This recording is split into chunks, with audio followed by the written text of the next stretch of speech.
around that age. Sorry, I get so confused. So, also for those of you who may not know, I started school early.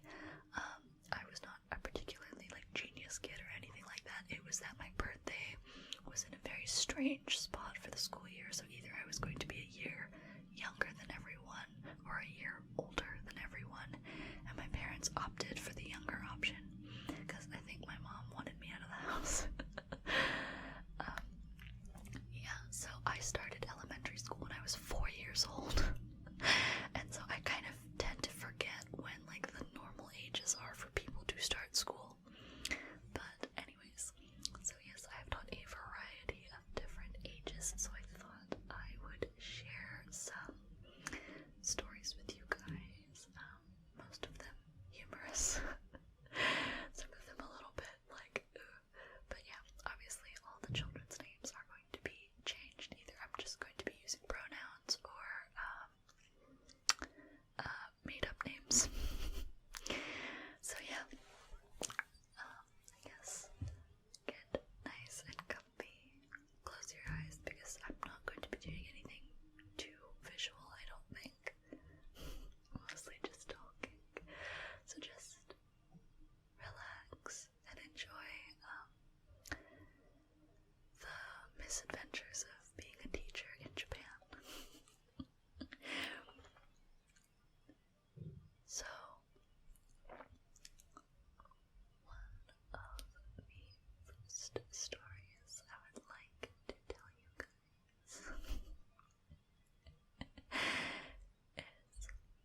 it's one of my absolute favorites. There was a girl, backing up a little bit, there, at one of the schools I worked at, it had a morning program for the full-time kids. So the full-time kids went to our program Monday through Friday,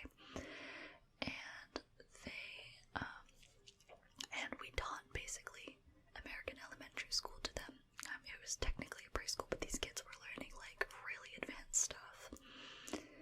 And yeah, so every day from about 8 o'clock to 2:30, they basically had a full school day with us. And then obviously, I was a full-time worker, so I didn't just go home at 2:30. I often, I had after-school programs, and those kids were kids who went to normal Japanese elementary school and then would come to our school for an hour or so a week for tutoring. And so these kids had a much lower level of English, but they were still a lot of fun to teach, and they were quite cute. Well, anyways, so in one of these classes, I had a girl who, honestly, she was one of my favorites. It was not because she was particularly good in English. Actually, she was one of the worst, but the thing that I like the most about students is when they keep trying, if they're always doing their homework, if they aren't disturbing others, and if they don't take it poorly when I correct them. Some kids can get really shy and really upset, and I tell them that mistakes are fine, that's normal, it's a second language, you're doing great. But yeah, she always took it in stride and did not mind confidently being really wrong about things. But yeah, so she was maybe 8 years old or so, just cute, bright, bubbly, always really sweet. She would just have full conversations talking at me in Japanese. We had to pretend that we did not speak Japanese very well in order to encourage the kids to speak English. So I'd always just speak back to her in English, and clearly she didn't understand what I was saying. She'd just smile and blink and nod and be like, yeah, and then just assume whatever my answer was and just keep speaking to me in Japanese. But anyways, she was also very creative. She really liked to draw and stuff like that. And one time we had an assignment in that class where the kids were learning about family members, and they were learning the structure of this is my father, this is my mother, da da da da da, or I have 2 brothers, stuff like that. So in the assignment you had to draw a picture of your family, and then you had to present it to the class of this is mine, da da da da. And she asked me, she's like, oh, what about my grandfather? And now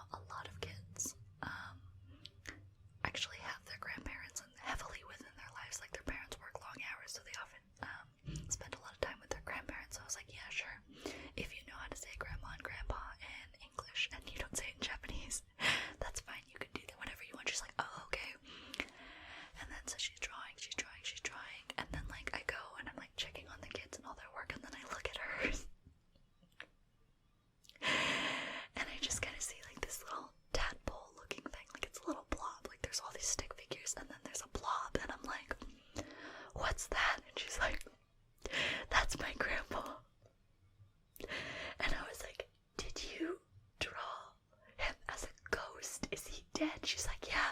I'm like, why did you do that? And she said, well, what was I supposed to do?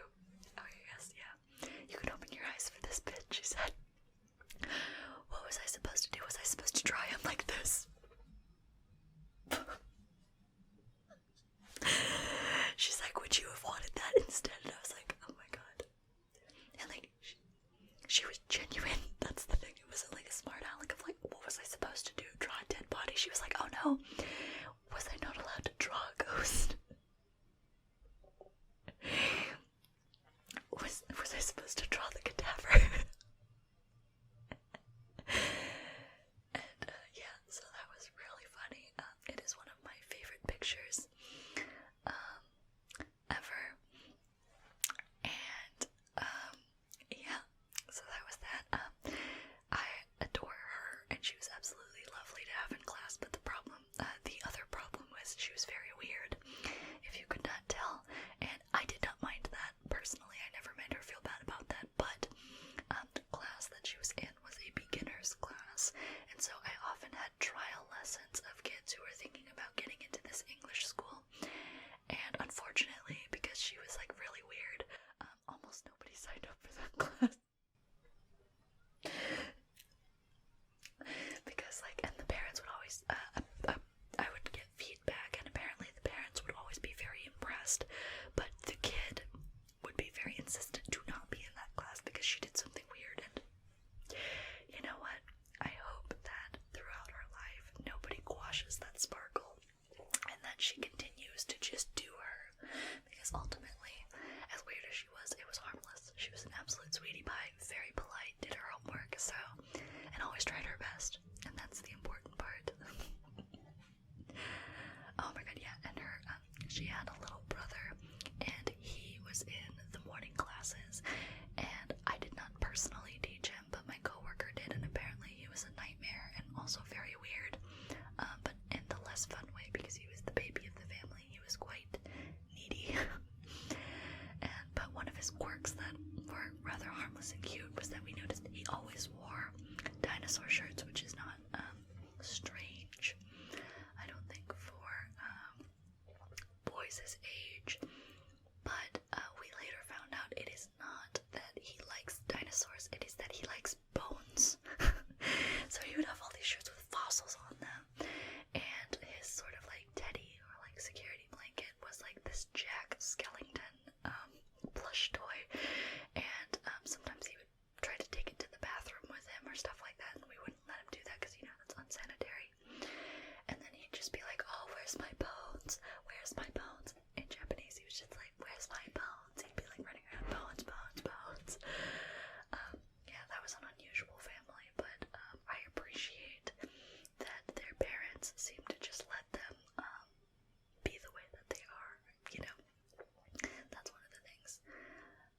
I know, speaking to other fellow teachers, people have different preferences as to what types of parents they appreciate, but for me, it is parents who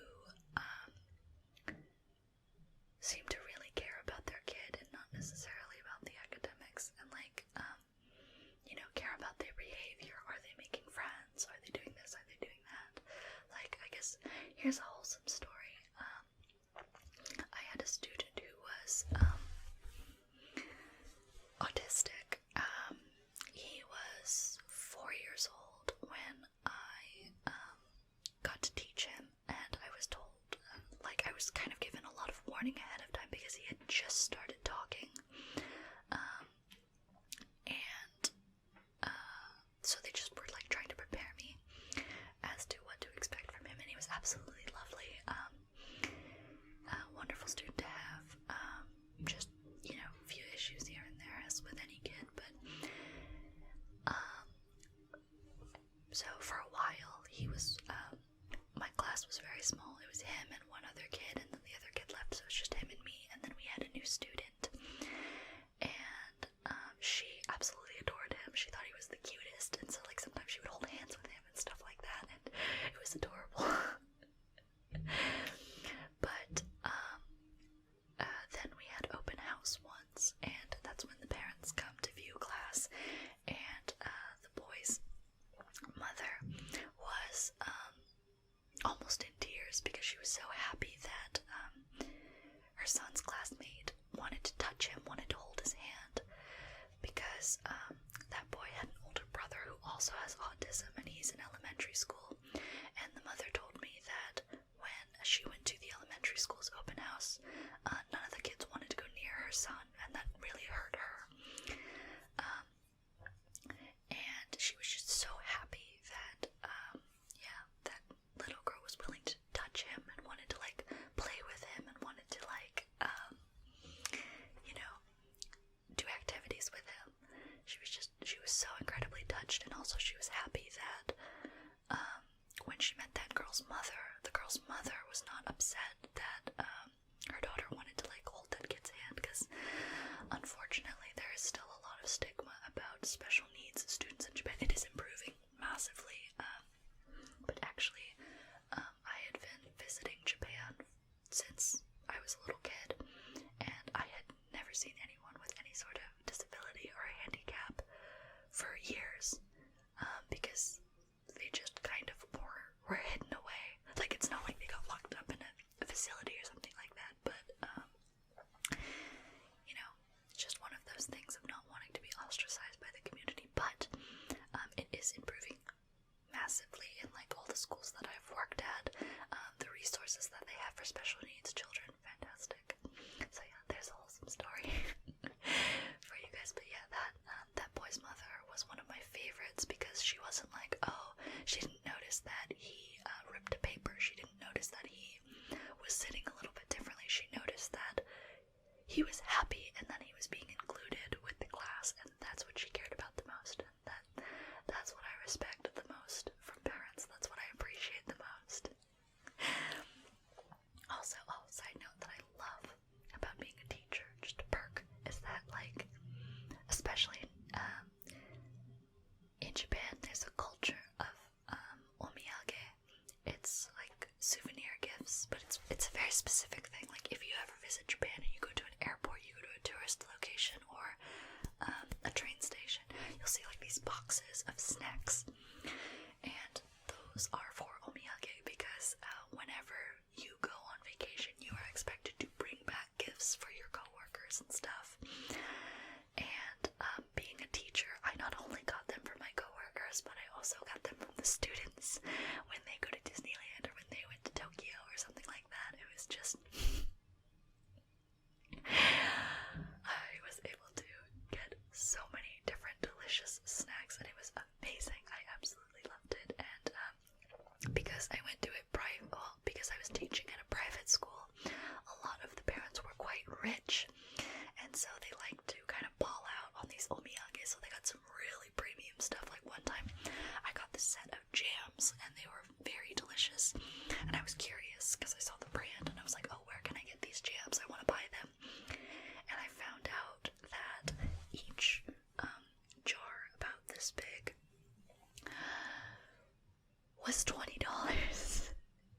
So I received $60 worth of jam, and then each of the teachers also got $60 worth of jam, and I was like, wow, this mom spent like $400 giving us jam.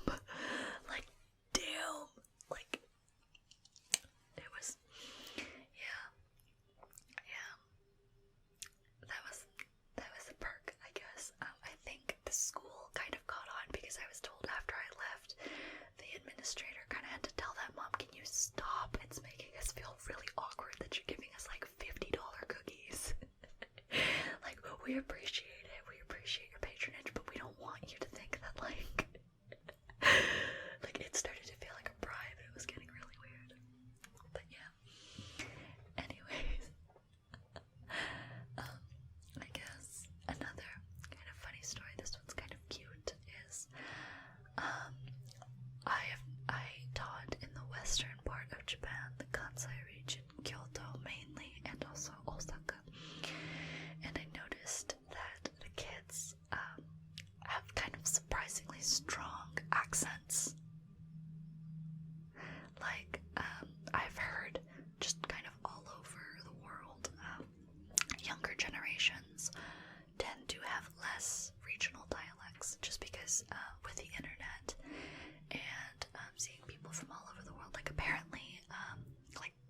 because American YouTube is so popular in the UK, some British kids are starting to get American accents when they say certain words like subscribe.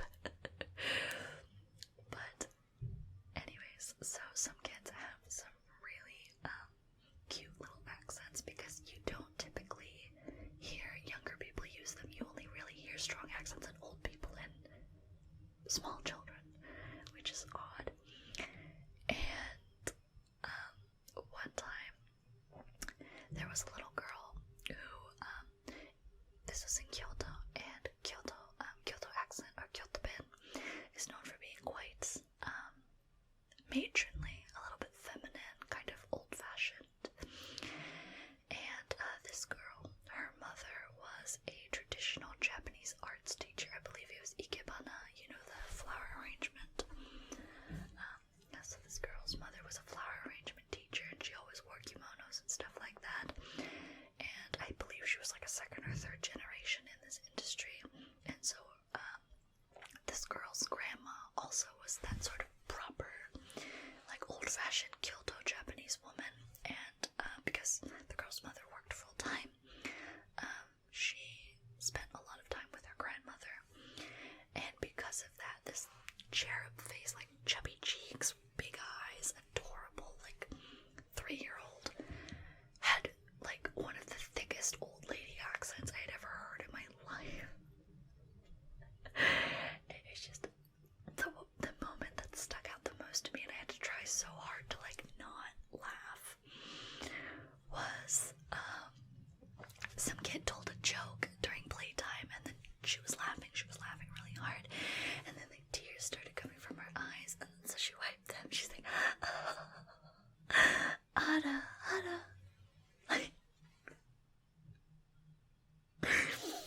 If like there's no direct translation for like Ada, like other than like oh my. It's like imagine a 2-year-old like being told a joke and just this G whirl occurs or something like that. Like it was absolutely like I don't know if you watch anime, like maybe you'll see like an older lady being like Ada or something, and just the girl going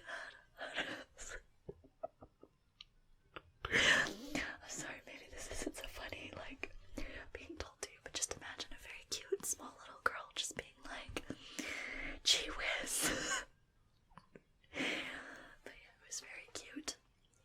Oh yeah, that was another thing. So again, from those afternoon classes, there were these 2-hour afternoon classes that had a half-an-hour break in them where the kids had snacks and they also just played. And I would always have the kids finish their snack first and then they could go play, because some parents got really fussy if the kids didn't finish their snack. I don't know, it's a whole thing.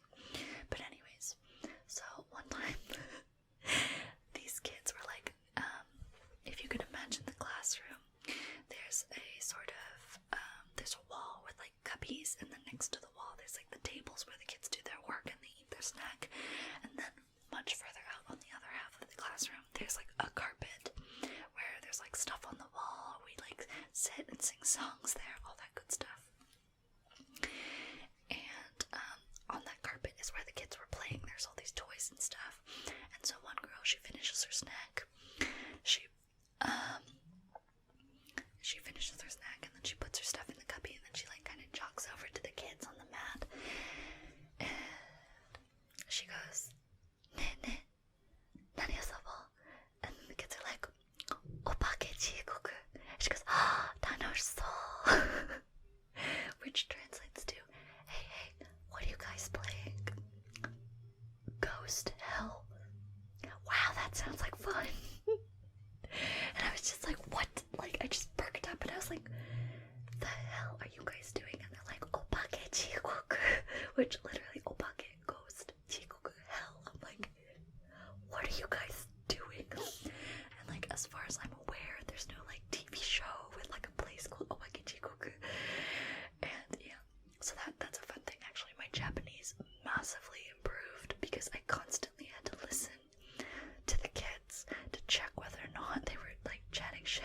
Like some kids say some remarkably cruel things to each other, and I just, you know, as the teacher, I have to like pay attention.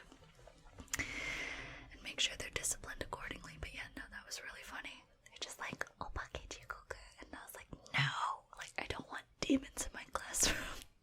Or more likely, I don't want them coming home to their parents being like, oh hey sweetie, what did you do in class today?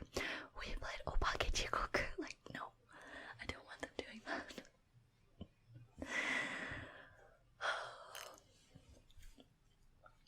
And yeah, sorry, I'm just thinking which stories I can tell and which stories I cannot tell for like the sake of privacy of certain students. Like which ones are like too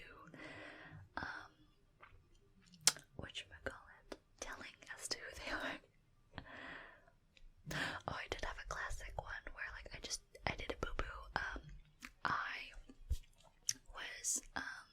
I was never specifically in charge of babies, but sometimes when we were short-staffed, like someone got sick, I would then have to help out the baby class. And one time when I was helping the baby class, my coworker was like, oh, can you change this little girl's diaper? And I was like, sure. And I was like, there you go. And this little girl, she kind of looked like a Precious Moments doll. Like, I don't know, have you ever seen those figurines? I feel like they were really big in the 90s. But like really big, sad looking eyes. And like a massive head. Like, she looked like a little cartoon. She was quite cute though. She just always kind of looked sad or like forlorn, but like that was just her face. But she was quiet. She never ever said a word. Like she never cried. She never like she never laughed. Like she was just very stoic, but like she seemed fine. And her mom was like, yeah, she's just like that. But anyway, so I go to change her. I put her on the changing table. We're doing all that, and then I accidentally make a mess. And like I dropped something and there was splattering, and I was like, oh shit. And then I was like, oh no, I shouldn't have said that. And I was like, I look at her and I'm like, oh wait, she doesn't talk. And then she just looks at me dead in the eye and she goes, shit. And I was like, fuck, I swear if that kid goes home. And she's just like, shit, because of me. Thankfully, she did not. She then, like, just in general became more verbose and started just talking more in general. And thankfully, shit was not part of her vernacular. And thank God for that. I was like, wow, I am gonna get fired. But yeah, no, don't worry, I cleaned up the mess and she never said bad words again. Or at least I hope not.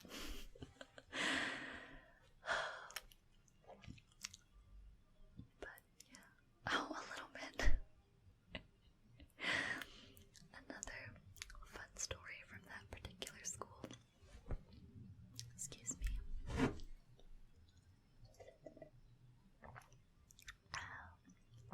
My throat started to get a little bit dry.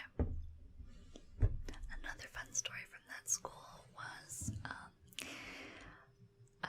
we had come back from New Year's vacation. As you know, Japan is not a Christian country, so we don't get Christmas off usually, but we do get a quite decent New Year's vacation, about a week or so. We had a New Year's vacation, and all the kids came back, and the kids had a sort of diary time where they had to like write an entry in their journal based on a prompt and like draw a picture or something. And I asked the kids, and what they have to do first is they have to write a draft, and then they write it on this very nice piece of paper, and then I stick it on the wall. And one little boy came up to me and with his draft, and I was reading it, and it's the prompt was, what is your New Year's resolution? Like, what would you like to improve on this year? All that other stuff, stuff like that. And this little boy came up to me with his draft, and he was like, oh, Miss Lily, like, can you read it? Can you check it? And I was like, sure. And I read it, and it says, my New Year's resolution is, I want to look more like a girl. And I was like, okay, so do I need to have a gender identity talk with a 4-year-old boy? And I'm just like I didn't know what to do, because like on one hand I know what I would like to do, of like, oh, do whatever you want, express yourself however you want, da da da da. But like, it's also Japan. I don't know if I'd get like if his mom would get really upset with me, or if his parents would like, how his parents would